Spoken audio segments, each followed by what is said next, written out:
வணக்கம். மாலை முரசு செய்திகளை விரிவாக பார்ப்பதற்கு முன் தலைப்புச் செய்திகள். கொல்கத்தாவில் பிரதமர் மோடிக்கு எதிராக ஒன்று திரண்ட தலைவர்களால் திருவிழா கோலம். மம்தா நடத்தும் மாநாட்டில் ஸ்டாலின், அகிலேஷ் உள்ளிட்டோர் உட்பட 40 லட்சம் பேர் பங்கேற்பு.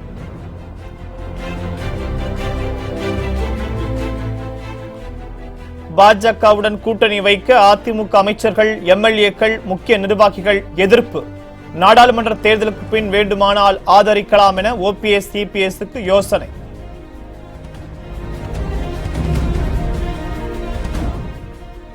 பாஜகவுடன் கூட்டணி அமைக்க யாரும் தயாராக இல்லை என முதலமைச்சர் நாராயணசாமி கருத்து. நாடாளுமன்ற தேர்தலில் மதசார்பற்ற சக்திகள் ஒன்றிணைந்து பாஜகவை வீழ்த்தும் என நம்பிக்கை.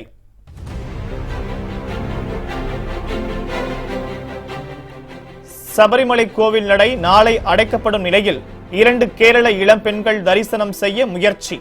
நீலக்கல்லில் போராட்டக்காரர்கள் தடுத்து நிறுத்தப்பட்டு போலீசாரால் திருப்பி அனுப்பப்பட்டதால் பதற்றம்.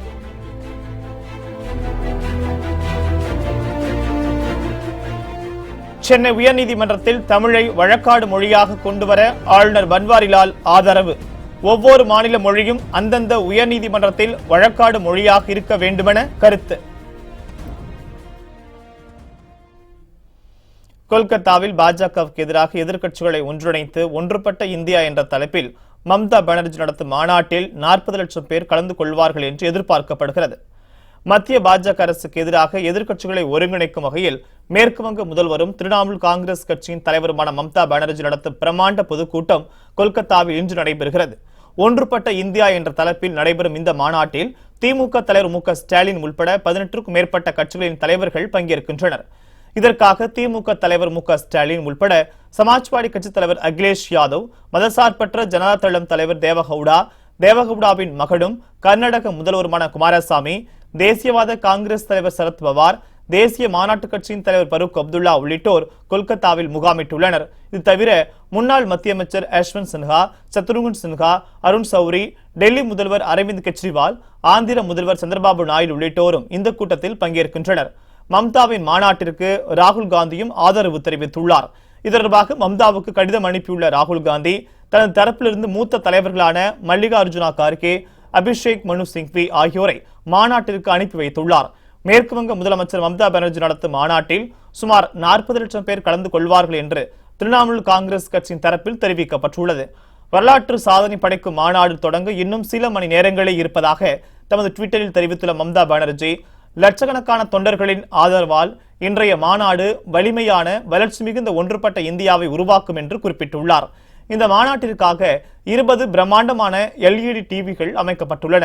பாதுகாப்பை பொறுத்தவரையில் மாநாடு நடைபெறும் பகுதி 22 மண்டலங்களாக பிரிக்கப்பட்டு பாதுகாப்பு பலப்படுத்தப்பட்டுள்ளது. 3000 திரிணாமுல் காங்கிரஸ் கட்சி தொண்டர்களும் போலீசாருக்கு உதவியாக களத்தில் உள்ளனர். இந்த நிலையில் அரசியலில் ஓய்வு பெற்றவர்கள், புறக்கணிக்கப்பட்டவர்கள் ஒன்று கூடுவதாக பாஜக இந்த மாநாட்டை விமர்சனம் செய்துள்ளது.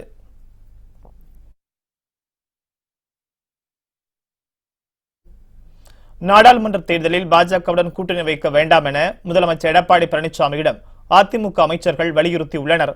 நாடாளுமன்ற தேர்தலுக்கு பாஜகவுடன் அதிமுக கூட்டணி அமைக்குமா அல்லது தனித்து களம் இறங்குமா என்பது குறித்து அரசியல் வட்டாரங்களில் பெரும் எதிர்பார்ப்பு ஏற்பட்டுள்ளது.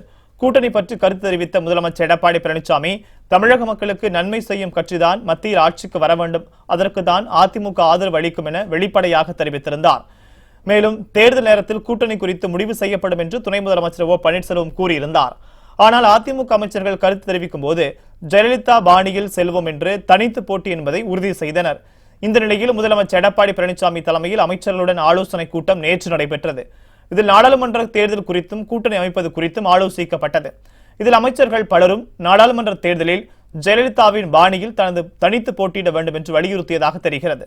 தேர்தலுக்கு பின் பாஜகவை ஆதரிக்கலாம் என அமைச்சர்கள் யோசனை தெரிவித்ததாகவும் தகவல்கள் வெளியாகியுள்ளன. தென் மாநிலங்களில் பாஜகவுடன் கூட்டணி அமைக்க யாரும் தயாராக இல்லை என்று புதுச்சேரி முதலமைச்சர் நாராயணசாமி தெரிவித்தார். சென்னை விமான நிலையத்தில் செய்தியாளர்களிடம் பேசிய அவர், நாட்டில் மாற்றத்தை கொண்டு வர வேண்டும் என மதசார்பற்ற கட்சிகள் ஒன்றிணைந்து உள்ளதாகவும் வரும் நாடாளுமன்ற தேர்தலில் இந்த மிகப்பெரிய கூட்டணி பாஜகவை வீழ்த்தும் எனவும் நம்பிக்கை தெரிவித்தார். தமிழகம் மற்றும் புதுவை உள்ளிட்ட தென் மாநிலங்களை பொறுத்தவரையில் பிஜேபியுடன் கூட்டணி வைக்க யாரும் தயாராக இல்லை என்றும் முதலமைச்சர் நாராயணசாமி தெரிவித்தார். பெரிய அணியை அமைத்து இந்த நாட்டில் ஒரு மாற்றத்தை கொண்டு வர வேண்டும் என்று பல மாதங்களாக முயற்சி செய்தார்கள்.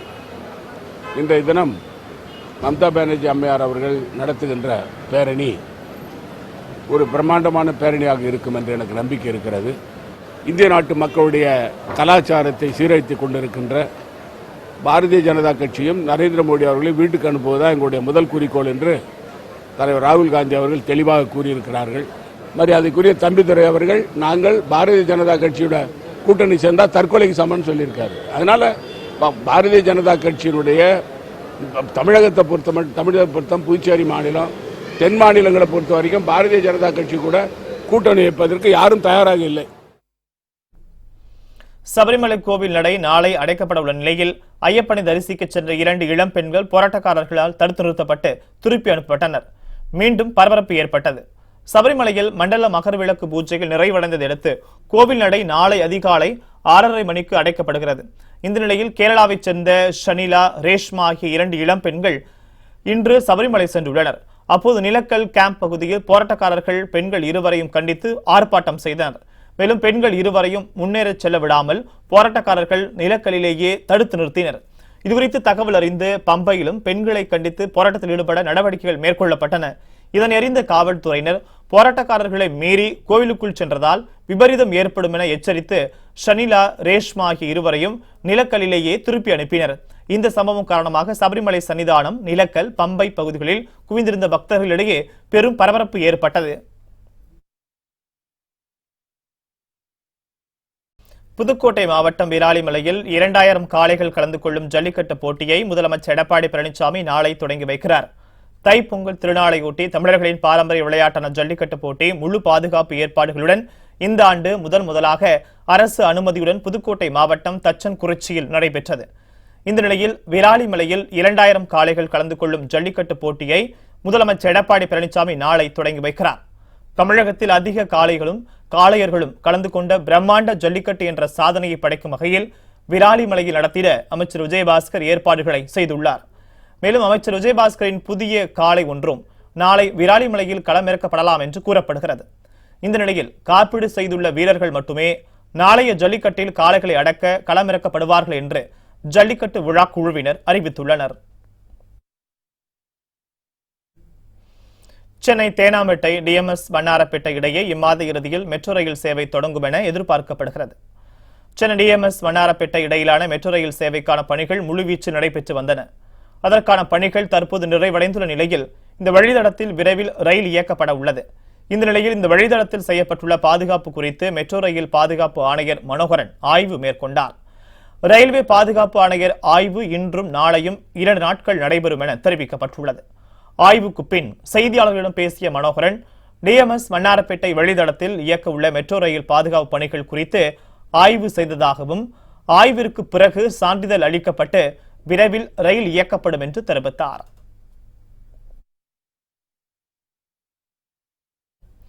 திண்டுக்கல் அருகே தனது கணவரின் தவறான தொடர்பை கண்டித்த மனைவியை காதலுடன் சேர்த்து கணவன் தாக்கிய காட்சிகள் வெளியாகி பரபரப்பை ஏற்படுத்தியுள்ளது.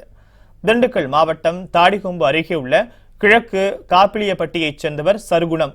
இவரது மனைவி சரணியா. இந்த தம்பதிக்கு 2 குழந்தைகள் உள்ளனர். சருகுணத்திற்கும் சரணியாவிற்கும் திருமணமாகி கடந்த 12 வருடங்கள் கடந்துவிட்ட நிலையில் சருகுணத்திற்கு வீரச்சனப்பட்டியைச் சேர்ந்த ஈஸ்வர் என்ற பெண்ணுடன் தவறான தொடர்பு வைத்திருந்ததாக கூறப்படுகிறது. இதனை அறிந்த மனைவி சரணியா கணவர் சருகுணத்தை கண்டித்துள்ளார். இதனால் ஆத்திரமடைந்த சருகுணம் தனது ரகசிய காதல் ஈஸ்வரியை தனது வீட்டிற்கு அழைத்து வந்துள்ளார். இதனை பார்த்த சரணியா சத்தம் போட சருகுணம் தனது காதலுடன் சேர்ந்து சரணியாவை கடுமையாக தாக்கியுள்ளார். இதில் காயமடைந்த சரணியா சிகிச்சைக்காக திண்டுக்கல் அரசு மருத்துவமனையில் சேர்க்கப்பட்டுள்ளார்.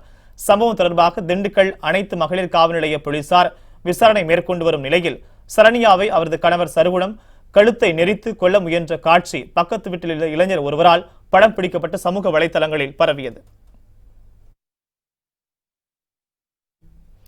தேன்கனிக்கோட்டை அருகே முகாமிட்டிருந்த 40க்கும் மேற்பட்ட காட்டு யானைகள் அஞ்சட்டி சாலையை கடந்து சென்றன. இதனால் அப்பகுதியில் சிறிது நேரம் போக்குவரத்து நிறுத்தப்பட்டது.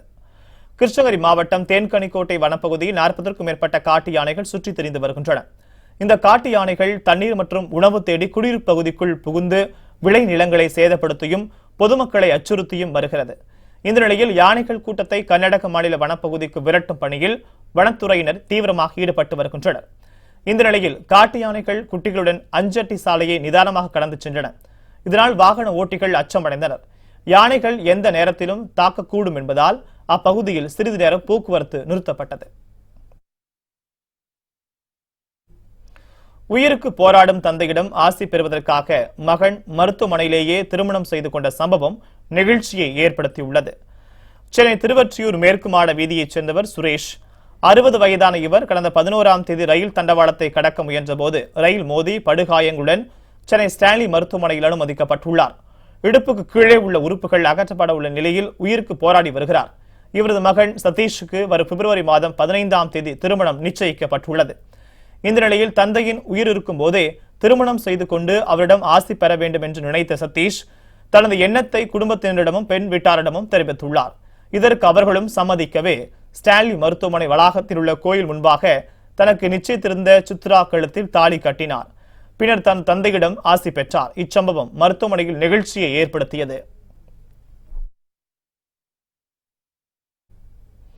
தைப்பூசத்தை முன்னிட்டு மதுரையிலிருந்து பழனிக்கு சிறப்பு ரயில்கள் இயக்கப்பட உள்ளதாக தெற்கு ரயில்வே அறிவித்துள்ளது. தைப்பூசத்தை முன்னிட்டு திரளான பக்தர்கள் பழனிக்கு செல்வதால் மதுரை பழனி எக்ஸ்பிரஸ் ரயில்கள் வருகின்ற ஜனவரி 20ஆம் தேதி மற்றும் ஜனவரி 21ஆம் தேதி இயக்கப்படுகிறது. ஜனவரி 20ஆம் தேதி மதுரையிலிருந்து காலை 8:45 மணிக்கு புறப்பட்டுச் செல்லும் ரயிலானது 11:45 மணிக்கு பழனி சென்றடையும். அதேபோல் மறுமார்க்கத்தில் ஜனவரி 21ஆம் தேதி பழனியிலிருந்து காலை 8 மணிக்கு புறப்படும் ரயில் 10:15 மணிக்கு மதுரையை வந்தடையும் என தெற்கு ரயில்வேயின் மதுரை மண்டலம் அறிவித்துள்ளது. அஸ்ஸாம் மாநிலத்தின் கிராம திருவிழாவின் போது ஊருக்குள் புகுந்த காண்டாமிருகம் கண்ணில் பட்டவர்களை துவம்சம் செய்தது. பிஸ்வநாத் மாவட்டத்தில் உள்ள குபூர் என்ற இடம் வனப்பகுதியை ஒட்டியுள்ளது. இதன் அருகில் காசிரங்கா தேசிய பூங்கா உள்ளது. கடந்த சில தினங்களுக்கு முன்பு இந்த பகுதியில் திருவிழா கொண்டாடப்பட்டது. அப்போது காட்டுக்குள் இருந்து ஊருக்குள் புகுந்த காண்டாமிருகம் கடும் கோபத்துடன் கண்ணில் பட்டவர்களை விரட்டி விரட்டி தாக்கியது. இதனால் பொதுமக்கள் மிரண்டு ஓடினர். தமிழகத்தில் 20 இடங்களில் நிகழ்ந்த சாலை விபத்தில் 4 பேர் உயிரிழந்த சம்பவம் பெரும் சோகத்தை ஏற்படுத்தியுள்ளது.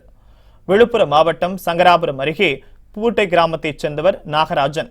இவரும் இவரது மனைவி பொன்னியம் கடலூர் மாவட்டம் திட்டக்குடி அருகே உள்ள குலதெய்வம் கோவிலுக்கு சென்றிருந்தனர். சாமி கும்பிட்டுவிட்டு இருவரும் இருசக்கர வாகனத்தில் ஊர் திரும்பிக் கொண்டிருந்தனர். அப்போது சிறுமுளை அருகே எதிரே வந்த சரக்கு வாகனம் இருசக்கர வாகனம் மீது மோதியது. இதில் சாலையோரம் தூக்கி வீசப்பட்ட கணவன் மனைவி இருவரும் சம இடத்திலேயே உயிரிழந்தனர். இதேபோன்று வேலூர் மாவட்டம் லத்தேரி பகுதியைச் சேர்ந்த பாபு என்பவர் வாணியம்பாடி அருகே வெள்ளக்குட்டை கிராமத்தில் நடந்த எருதுவிடும் விழாவிற்காக காளைகளை லாரியில் ஏற்றிக் கொண்டு சென்றார். பின்னர் விழா முடிந்ததும் மீண்டும் காளைகளையும் லத்தேரி கிராமத்தைச் சேர்ந்த 20க்கும் மேற்பட்ட இளைஞர்களையும் லாரியில் ஏற்றிக் கொண்டு ஊர் திரும்பிக் கொண்டிருந்தார். அப்போது ஆம்பூர் அருகே லாரியின் முன்பக்க சக்கரங்கள் இரண்டும் கழன்று ஓடியதால் ஓட்டுநர் கட்டுப்பாட்டு இழந்த லாரி சாலையில் கவிழ்ந்து விபத்துக்குள்ளானது. இதில் 10க்கும் மேற்பட்டோர் காயமடைந்தனர். அவர்களை மீட்டு மருத்துவமனைக்கு கொண்டு செல்லும் வழியில் பிருத்திவிராஜ் மற்றும் அருண் இருவரும் பரிதாபமாக உயிரிழந்தனர். சாலை விபத்துகள் குறித்து போலீசார் விசாரணை மேற்கொண்டு வருகின்றனர். ஈரோட்டில் நடந்த ஜல்லிக்கட்டு போட்டியை அமைச்சர்கள் செங்கோட்டையன், கருப்பணன், உடுமலை ராதாகிருஷ்ணன் ஆகியோர் கொடியசைத்து தொடங்கி வைத்தனர். தமிழர்களின் வீர விளையாட்டான ஜல்லிக்கட்டு தென் மாவட்டங்களில் மட்டுமே நடந்து வந்தது. முதல் முறையாக ஈரோட்டில் இன்று நடைபெற்றது. இதில் 150 காளைகளும் 200க்கும் மேற்பட்ட காளையர்களும் கலந்து கொண்டார்கள். மாடுபிடி வீரர்களுக்கு மருத்துவ பரிசோதனை செய்யப்பட்டு 20 முதல் 40 வயதிற்குள் உள்ளவர்கள் மட்டும் அனுமதிக்கப்பட்டனர். 600க்கும் மேற்பட்ட போலீசார் பாதுகாப்பு பணியில் ஈடுபட்டனர். திருப்பூர், மதுரை, மேலூர், மதுரை, தேனி ஆகிய பகுதிகளிலிருந்து பார்வையாளர்கள் ஏராளமானோர் வந்திருந்தனர். 70வது குடியரசு தின விழாவையொட்டி சென்னை மெரினா கடற்கரையில் முப்படையினரின் ஒத்திகை நிகழ்ச்சி நடைபெற்றது. இதன் காரணமாக கடற்கரை சாலையில் போக்குவரத்து மாற்றம் செய்யப்பட்டது. இந்தியாவின் 70வது குடியரசு தின விழா வரும் 26ஆம் தேதி நாடு முழுவதும் கோலாகலமாக கொண்டாடப்பட உள்ளது. சென்னையில் நடைபெறும் குடியரசு தின விழாவில் ஆளுநர் பன்வாரிலால் புரோஹித் தேசிய கொடியை ஏற்றி வைக்கிறார். இந்த நிலையில் குடியரசு தின விழாவுக்கு முப்படையினரின் அணிவகுப்பு ஒத்திகை சென்னை கடற்கரையில் உள்ள காந்தி சிலை முன்பாக நடைபெற்றது. இந்த முப்படை அதிகாரிகளுடன் தேசிய மாணவர் படையைச் சேர்ந்த மாணவர்கள் மற்றும் கலை நிகழ்ச்சிகளில் பங்கேற்க உள்ள மாணவர்கள் கலந்து கொண்டார்கள். இதனிடையே குடியரசு தின விழா ஒத்திகை காரணமாக காலை 6 மணி முதல் 10 மணி வரை கடற்கரை சாலையில் போக்குவரத்து மாற்றம் செய்யப்பட்டுள்ளது. சென்னை மெரினா கடற்கரை சாலையில் உள்ள கலங்கரை விளக்கம் முதல் போர் நினைவு சின்னம் வரை வாகனங்களுக்கு அனுமதி மறுக்கப்பட்டுள்ளது.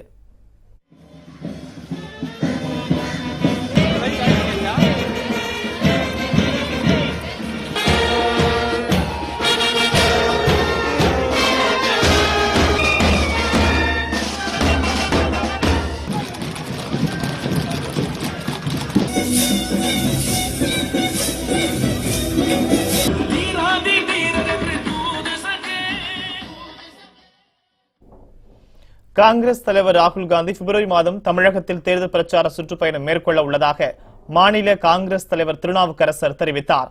சென்னை விமான நிலையத்தில் செய்தியாளர்களிடம் பேசிய அவர், முல்லை பெரியாறு, காவிரி, மீத்தேன், நீட் தேர்வு மற்றும் கஜா புயல் பாதிப்பு என ஒவ்வொரு விவகாரங்களிலும் மத்திய அரசு தமிழகத்தை வஞ்சித்து வருவதாக தெரிவித்தார். பாஜகவுடன் ஒரு கட்சியாவது கூட்டணி வைக்க தயாராக உள்ளதா என மத்திய அமைச்சர் பொன் ராதாகிருஷ்ணனுக்கு கேள்வி எழுப்பினார். கொடநாடு விவகாரத்தில் தான் நிரபராதி என நிரூபிக்க முதலமைச்சர் பதவி விலகி விசாரணையை எதிர்கொள்ள வேண்டும் எனவும் திருநாவுக்கரசர் வலியுறுத்தினார். மத்திய அரசு தமிழகத்தை வஞ்சித்திருக்கிறதே தவிர இந்த 5 வருஷத்துல தமிழக மக்களை வாழ வைக்கவில்லை. பிஜேபியோட ஏதோ ஒரே ஒரு கட்சி, மாநில கட்சி, சின்ன கட்சி, ஏதாவது ஒரு கட்சி பிஜேபிக்கு கூட்டணிக்கு போக தயார் அப்படின்னு யாராவது அறிவிச்சிருக்காங்களா? பொன் ராதாகிருஷ்ணன் சொல்லட்டும், இந்த கட்சி எங்களோட கூட்டணிக்கு தயாராக இருக்குன்னு சொல்லி. பிப்ரவரி மாதம் தலைவர் ராகுல் காந்தி அவர்கள் தமிழ்நாட்டுக்கு சுற்றுப்பயணம் வருவார். பிப்ரவரியில் தலைவர் ராகுல் காந்தியுடைய பிரம்மாண்ட நிகழ்ச்சிகள் தமிழ்நாட்டில் காங்கிரஸ் சார்பில் நடத்தப்படும். ஹரியானா மாநிலம் குருகிராம் விடுதியில் தங்க வைக்கப்பட்டுள்ள பாஜக எம்எல்ஏக்கள் கர்நாடகம் திரும்பி வர எடியூரப்பா அவசர உத்தரவு பிறப்பித்தார். பாஜக எம்எல்ஏக்கள் தற்போது வரை கடந்த ஒரு வாரமாக ஹரியானா ரிச்சார்ட்டில் தங்க வைக்கப்பட்டுள்ளனர்.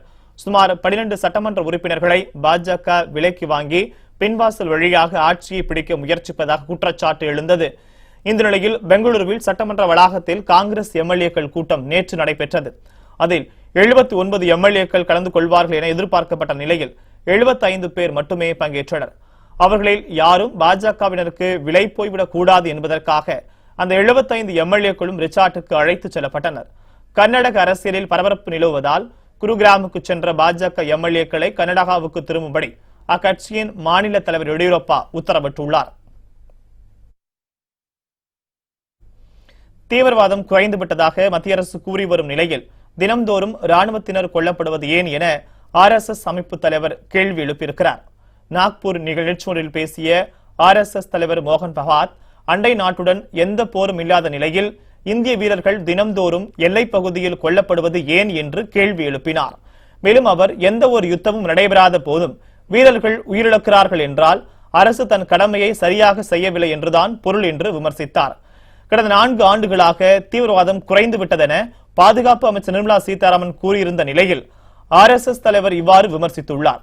கடந்த 70 ஆண்டுகளில் இந்தியாவை விட மற்ற நாடுகள் மிக வேகமாக வளர்ந்துள்ளதாக மோகன் பகவத் குறிப்பிட்டார். இதற்கு சிறந்த உதாரணம் இஸ்ரேல் என்றும் அவர் சுட்டிக்காட்டினார்.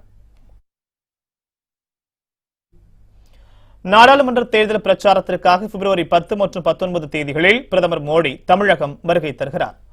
2019 நாடாளுமன்ற மக்களவைத் தேர்தலை நடத்துவதில் தேர்தல் ஆணையம் மும்முரமாக ஈடுபட்டு வருகிறது. இந்த நிலையில் பிரதமர் மோடியின் பிரச்சார பயணம் குறித்து தகவல்கள் வெளியாகியுள்ளன. வரும் பிப்ரவரி மாதம் 10 மற்றும் 19 தேதிகளில் தமிழகத்தில் பிரதமர் மோடி பிரச்சாரம் மேற்கொள்கிறார் என தெரிவிக்கப்பட்டுள்ளது. அவருடன் பாஜக தேசிய தலைவர் அமித்ஷா, மத்திய அமைச்சர்கள் நிர்மலா சீதாராமன், நிதின் கட்கரி, உத்தரப்பிரதேச முதலமைச்சர் யோகி ஆதித்யநாத் ஆகியோரும் தமிழகம் வர உள்ளதாகவும் தகவல்கள் வெளியாகியுள்ளன.